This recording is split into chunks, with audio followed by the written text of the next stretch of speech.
Lunedì 13 febbraio, San Martiniano. È il 44esimo giorno dall'inizio dell'anno, ne mancano 321 al termine. Il sole sorge alle 7:16, tramonta alle 17:35.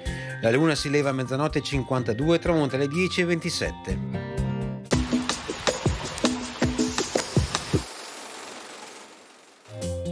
A Venezia viene proclamata la quarta crociata. Il doge Enrico Dandolo prende il comando della flotta veneziana che dovrebbe trasportare i crociati in Terra Santa. Invece, per saldare il debito che gli stessi crociati hanno con i veneziani, prima conquistano Zara per conto della Repubblica e quindi Costantinopoli.